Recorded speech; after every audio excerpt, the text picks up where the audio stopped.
En videos anteriores ya hemos visto cómo, bueno, por un lado la oferta agregada, por otro lado la demanda agregada. La oferta agregada vimos que hay de corto plazo y de largo plazo y cuáles son los factores que las afectan. Y la demanda agregada pues también la vimos y también los respectivos factores que la afectan. Ahora aquí vamos a hablar del equilibrio macroeconómico, es decir, vamos a poner juntas a la oferta agregada y la demanda agregada. Ahora bien, resulta como hay dos ofertas, oferta de corto plazo y oferta de largo plazo. Bueno, entonces vamos a ver qué pasa con los equilibrios en el corto plazo, es decir, cuando se equilibra la demanda agregada con la oferta de corto plazo, y qué pasa con los equilibrios a largo plazo, es decir, cuando se equilibra la demanda agregada con la oferta a largo plazo, y por qué sucede eso y qué consecuencias puede tener. Así que nos vamos primero al equilibrio macroeconómico en el corto plazo, que ocurre cuando la cantidad demandada de PIB real es igual a la cantidad ofrecida en el punto donde se intersecan las curvas de demanda agregada y oferta agregada de corto plazo. Ok, más o menos algo como lo que estamos viendo acá. Vamos a suponer que por acá tenemos la demanda agregada y por acá tenemos la oferta agregada de corto plazo. Muy bien, ¿dónde se va a ubicar el equilibrio? Bueno, donde la oferta agregada de corto plazo se iguala con la demanda agregada. Ahí se nos va a dar el nivel de precios de equilibrio y el nivel de PIB real observado, ¿ok? Muy bien, hay un detalle importante que debemos tomar en cuenta acá. Vean que, pues acá vamos a suponer que esta economía tiene un PIB potencial de X cantidad acorde con su nivel de recursos.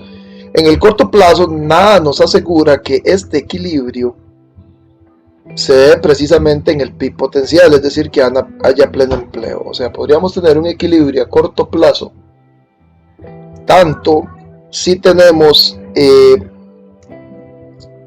poder equilibrio a corto plazo tanto en el que la producción sea menor que el PIB potencial o incluso que sea mayor, porque estamos ante una situación de corto plazo. Aquí no está participando para nada la oferta de largo plazo.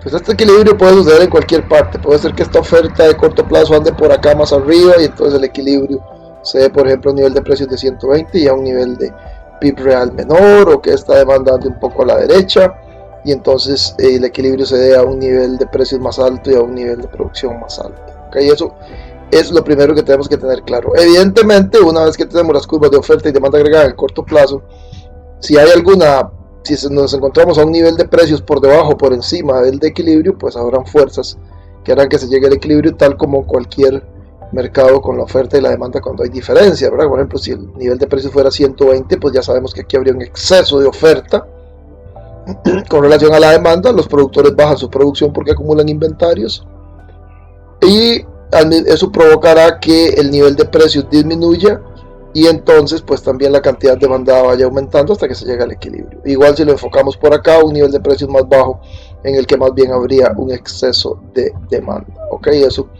funciona igual que cualquier mercado, como se vio cuando se estudiaron los mercados en microeconomía.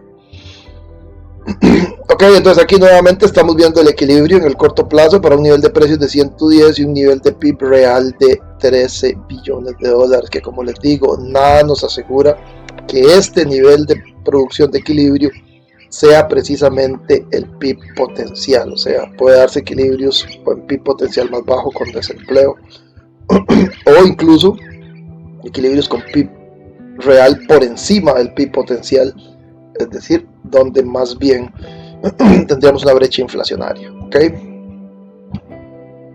Muy bien, vamos al equilibrio ahora sí a largo plazo. Eso ocurre cuando el PIB real es igual al PIB potencial, es decir, cuando la economía se ubica sobre su curva de oferta agregada de largo plazo. Para ver el equilibrio macroeconómico a largo plazo tenemos que meter la curva de oferta agregada de largo plazo.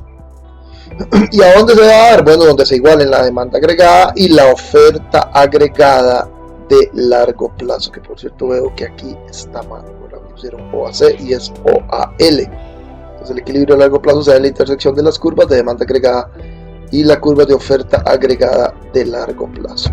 Muy bien, aquí lo estamos viendo. Ok, vamos a ver, aquí tenemos una curva de oferta agregada de largo plazo, pues nos estaría diciendo que el PIB potencial de esta economía son 13 billones de dólares. Vamos a suponer que tenemos esta curva de oferta agregada de corto plazo, la OAC1, y la demanda agregada, esta DA que tenemos acá. Entonces, ¿qué va a pasar en el corto plazo? En el corto plazo el equilibrio se va a dar donde las curvas de oferta agregada de corto plazo y demanda agregada se corten, es decir, en este punto. Pero sabemos que el nivel de producción potencial es 13 billones, y por tanto aquí está la curva de oferta agregada de largo plazo. Muy bien, quiere decir que entonces en el corto plazo el nivel de precios de equilibrio va a ser 120 y el nivel de producción real es de 12.5 billones. En el corto plazo. Es evidente que en el corto plazo, ¿qué está sucediendo? Que tenemos un nivel de producción menor al PIB potencial. Estamos produciendo menos de lo que podríamos producir, y entonces, ¿qué es lo que tenemos? Desempleo, ¿verdad? Un desempleo persistente que está llevando a que se produzca menos de lo que se pueda producir. Ok, ¿qué es lo que se plantea? Lo que se plantea es cómo se sale de este punto y se podría llegar a este nivel de producción potencial. Lo que se plantea es que si los salarios son flexibles, tanto a la baja como a subir, va a ajustarse y de manera automática nos va a llevar a este nivel de producción potencial. ¿Cómo? Bueno, aquí estamos viendo que se genera un PIB real menor al PIB potencial. Eso está generando desempleo. Al haber desempleo, pues obviamente quienes están sin empleo van a empezar a presionar en el mercado de factores de producción para conseguir empleo. Estarán dispuestos a trabajar por un salario menor. Eso va a hacer entonces que los salarios tiendan a disminuir. Al disminuir los salarios, entonces disminuyen los costos para las empresas. Entonces al disminuir los costos de las empresas, estas obtienen más ganancias y van a producir más. Entonces, conforme haya presión porque los salarios bajan, va a haber presión para que haya mayor oferta. Entonces la oferta agregada va a empezar a subir, es decir, a desplazarse hacia la derecha. ¿Hasta cuándo? Hasta que se cierre ese nivel de desempleo y entonces los salarios se estabilicen y llegue a este nivel de equilibrio donde se igualan las tres curvas, o sea, la oferta agregada de largo plazo, la demanda agregada y la oferta agregada de corto plazo, que es precisamente en el nivel de producción potencial. Finalmente, entonces, en el largo plazo el equilibrio se va a dar a un nivel de precios de 110 y a un PIB real que va a coincidir con el PIB potencial de 13 billones de dólares. Entonces, como ustedes pueden ver, ¿quién hace que se equilibre en el largo plazo la oferta agregada de largo plazo con la demanda agregada? Pues precisamente la flexibilidad de las remuneraciones de los factores de producción, principalmente los salarios. ¿Okay? Exactamente lo contrario si más bien estuviéramos con una oferta agregada como esta OAC2, la demanda agregada y la oferta agregada que ya vimos. ¿Qué pasa? Que aquí más bien estamos en un nivel de producción superior a un nivel de precios bajo de 100 y se están produciendo más bien 3.5 billones, o sea, se está produciendo más que el potencial. ¿Por qué? Porque la gente está trabajando más de la cuenta. ¿Ok? Entonces eso está llevando a que las personas exijan más por su salario para trabajar más horas. Al exigir más, los salarios van a provocar que los costos de las empresas sean más altos y las empresas disminuyan su oferta. Entonces la oferta agregada va a disminuir hasta que se llega a este nivel. Entonces nuevamente los salarios son la variable de ajuste que lleva a que se alcance el equilibrio precisamente en el nivel de producción potencial. ¿Ok? Muy bien, ¿qué pasa cuando hay crecimiento económico? Cuando hay crecimiento económico es cuando hay mayor capacidad de producción. ¿Por qué? Porque hay más factores de producción o hay factores de producción que más productivos, ¿verdad? Porque, no sé, están más educados o porque hay más capital con el cual trabaja sus factores de producción. Por la razón que sea, eso lleva a un incremento del PIB potencial. Si tenemos más factores de producción o mejores factores de producción, la capacidad de producción de esa economía es mayor. Entonces vamos a suponer que ahora el PIB potencial pasa de 13 billones a 14 billones. Tenemos una curva de oferta agregada de largo plazo desplazada hacia la derecha. ¿Qué va a pasar con el nivel de producción de equilibrio y con el PIB real observado? Bueno, que obviamente vamos a pasar a este punto donde la oferta de largo plazo se iguala con la demanda agregada. Vamos a tener un nivel de precios más bajo y obviamente un nivel de producción real más alto, igual al nuevo PIB potencial de 14 billones. ¿Ok? Esto es lo que sucede en el crecimiento. Un desplazamiento de la curva de oferta agregada de largo plazo hacia la derecha. ¿Ok? Muy bien. ¿Qué pasa cuando al mismo tiempo de que hay un crecimiento económico, el Banco Central decide que haya más dinero? Bueno, esto lo vamos a estudiar más a fondo cuando veamos la política monetaria. El incremento en la cantidad de dinero va a hacer que las personas dispongan de más dinero y la demanda agregada va a aumentar. Pero si el incremento en la cantidad de dinero porcentual es mayor que el incremento en la capacidad productiva, entonces obviamente por el incremento en la capacidad productiva vamos a tener una nueva curva de oferta agregada desplazada a la derecha, mostrando un PIB potencial más alto. Pero el incremento en la oferta monetaria o en la cantidad de dinero lleva a que la demanda agregada aumente. Pero ¿qué pasa? Como ya lo hemos visto en la teoría cuantitativa del dinero, cuando se aumenta la cantidad de dinero, al final lo único que se logra es que se aumente el nivel de precios. Entonces el PIB potencial llegó hasta 14. El incremento de la demanda agregada, lo único que va, producto del incremento en la oferta monetaria, lo único que va a llevar es que el nivel de precios aumente. Es decir, tenemos un mayor nivel de producción porque aumentó el PIB potencial producto del crecimiento, y el hecho de que se aumentara la cantidad de dinero en un mayor porcentaje al que aumentó la producción llevó a un mayor nivel de precios. O sea, tenemos más producción pero precios más altos, es decir, vamos a tener un poco de inflación. ¿Esto qué es lo que nos quiere decir? Bueno, que cuando se va a incrementar la cantidad de dinero no se debe incrementar en un mayor porcentaje al que se incrementa la capacidad productiva de un país, porque lo único que se va a generar es más inflación. Eso nos lo enseña la teoría cuantitativa del dinero que vimos en videos anteriores. ¿Ok? Muy bien, el ciclo económico, ¿qué sucede? Bueno, que muchas veces el equilibrio anda por encima del pleno empleo, o anda exactamente igual al pleno empleo, o anda por debajo del pleno empleo. Aquí es un caso donde, bueno, vamos a suponer que este es el PIB de pleno empleo y el equilibrio de corto plazo se está dando un nivel de producción mayor, ¿verdad? Entonces, ¿qué quiere decir? Bueno, que se está produciendo más de la cuenta, y eso es lo que llamamos una brecha inflacionaria. Aquí va a haber presión para que los precios aumenten, ¿verdad? Entonces, pues si vemos aquí una gráfica del tiempo, el PIB potencial, digamos que se mantiene a lo largo de varios años, y estamos en este momento en un punto acá por encima donde el PIB real es mayor que el PIB potencial. ¿Ok? Entonces estamos ante una brecha inflacionaria, mayor producción de la que la economía está en capacidad de producir. Aquí estamos exactamente en el nivel de producción de pleno empleo en equilibrio, ¿verdad? Ok, y en este otro caso estamos en un nivel de producción más bien donde la producción se da a un nivel más bajo que el nivel de producción potencial. Entonces aquí estamos ante lo que se llama una brecha recesiva, es decir, aquí hay desempleo más bien. El nivel de este gráfico es como que estuviéramos por acá, donde la producción observada es más baja que la producción potencial. Hay una brecha recesiva. Aquí en este otro caso más bien era una brecha inflacionaria. Lo realmente que estamos viendo acá son los ciclos económicos. Hay un gran incremento en la producción, la economía está muy caliente, pero hay mucha inflación. Conforme va avanzando, la inflación baja, se alcanza el nivel de producción de pleno empleo, pero entramos más bien en una etapa recesiva donde más bien hay desempleo, que después vuelve otra vez a incrementarse, y así son los ciclos económicos. Aquí lo estamos viendo a nivel del modelo macro de oferta y demanda agregada. Ok, fluctuaciones en la demanda agregada. Bueno, ¿qué pasa cuando la demanda agregada varía? Aquí tenemos un ejemplo.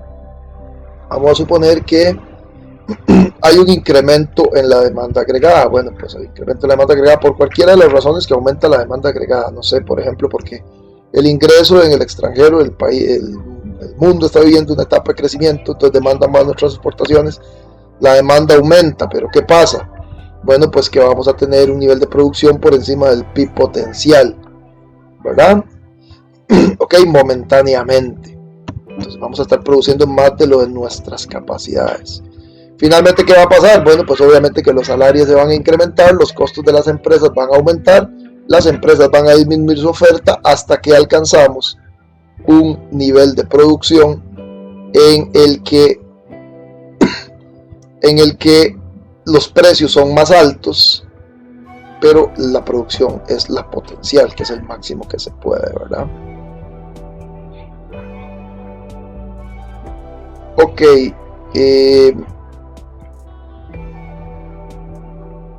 vamos a ver este otro caso. Aquí tenemos fluctuaciones en la oferta agregada. Vamos a suponer que estamos en un equilibrio de largo plazo con el PIB real igual al PIB potencial.